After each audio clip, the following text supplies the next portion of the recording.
The only thing bigger than 7'1", 325-pound Shaq during his playing career was his outlandish personality. Have you ever wanted to know more about Shaquille O'Neal? Stick around in this video for the top 10 things you didn't know about Shaquille O'Neal.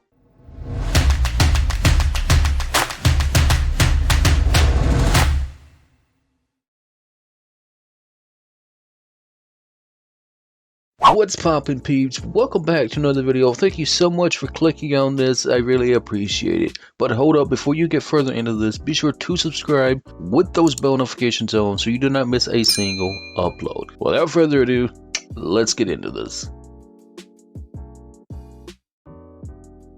Dropping in at number 10 is Shaq really wasn't that close to his biological father. When Shaq was born, he weighed 7 pounds, 13 ounces. He was born March 6, 1972. His mother, Lucille O'Neal, had just graduated high school, and his biological father, Joe Tony, was an all-state high school guard who lost his basketball scholarship to Seton Hall because of a drug addiction. While Shaq was still an infant, Tony was sentenced to federal prison, and when he was released, Lucille an Army drill sergeant named Philip his parental rights to Shaq's stepfather. Once Shaq started making a name for himself, Tony tried reaching out. One time in Orlando, Shaq left a basketball arena through a back entrance to avoid having any contact with Tony, who had showed up and wanted to meet.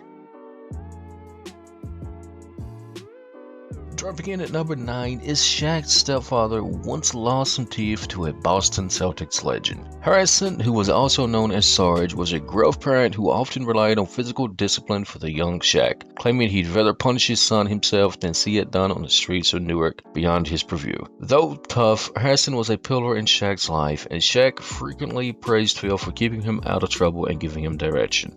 Luckily for little Shaq, Harrison was a ball player himself. He'd actually played against Tony in high school, and he coached Shaq's youth basketball teams throughout his childhood. Harrison would also sometimes brag about the time Dave Cowens, the future Celtics Hall of Fame center, knocked out some of his teeth during a particularly aggressive game of pickup.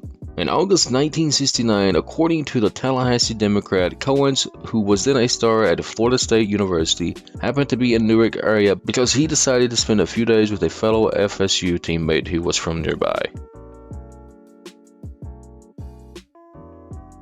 Dropping in at number 7 is Shaq's number was actually inspired from another NBA legend. Harrison was responsible for Shaq embracing his size and using it to score under the basket rather than deferring and shying away from his clear physical advantages. By Shaq's teenage years, Harrison had been restationed and moved the family to San Antonio. A now poised and confident player, Shaq led his high school team to a 68-1 record during his junior and senior seasons. The school didn't possess a number 33 jersey, so Shaq's attempts to honor Kareem Abdul-Jabbar, the trailblazing NBA center, was thwarted. Hence, his famous number 32 jersey was born. When he played at LSU, he was able to nab 33, but in his rookie NBA season in Orlando, veteran Terry Catalich refused to give up his 33 jersey, so it was back to 32 for life for Shaq for the remainder of his time with the Magic.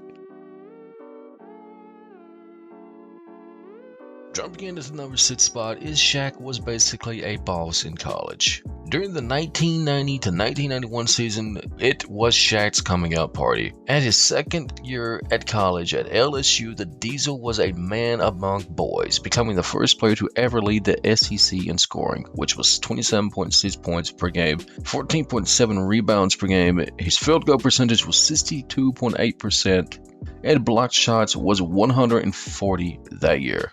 And he took his opponents by surprise. Those who expected a round amount of rebound, an example another Charles Barkley, were taken aback by his sheer power. As rival Darrell Ice Jones of southeastern Louisiana so eloquently put it, "I thought Shaq would be fat, but he's got no fat, none whatsoever. He's just 7 feet of muscle, a muscle monster." For the number 5 spot is Shaq's LSU team wearing successful in March Madness. Somehow, despite featuring the monstrous 7'1", 294-pound Shaq for 3 full SEC seasons, the Southeastern Conference, the division LSU competes in by the way, his LSU Tigers only went 2-3 in 3 seasons in the Big Dance, never advancing past the second round. Shaq ended his 1991 to 1992 SEC Player of the Year season with a remarkable 36 points and 12 rebounds. while stunningly going for 12 for 12 from the line, a feat he'd never accomplished once he went pro in a 89-79 loss to Indiana.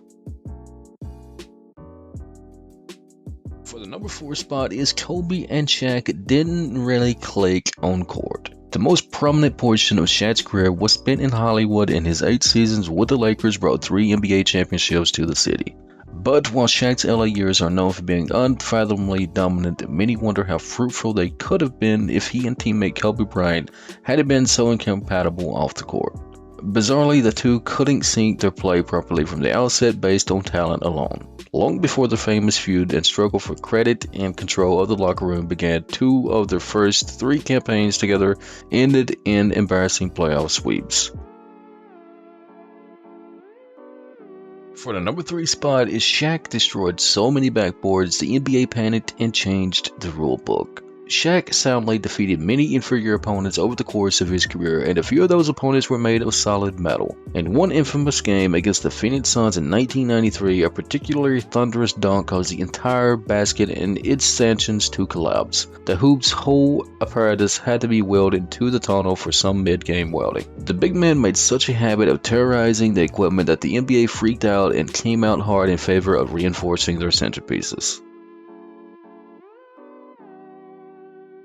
For the number 2 spot is Shaq once blamed his real-life divorce on his own court ex, Kobe Bryant. We all learned about it in a 2008 freestyle rap. While defending himself against a 2004 rape charge, Bryant alleged that Shaq had paid up to $1 million to various women in order to keep them quiet about his own affairs. A few years later, however, when Shaq and his wife of nearly 5 years, Shaquille O'Neal, separated in September 2007, he was singing a different tune. Shaq and Shawnee, who had 4 kids together during their decade-long relationship, officially ended things in November 2009. And though there were no word on 7-figure payouts, Shawnee alluded to break up her marriage during an episode of VH1's Basketball Wives.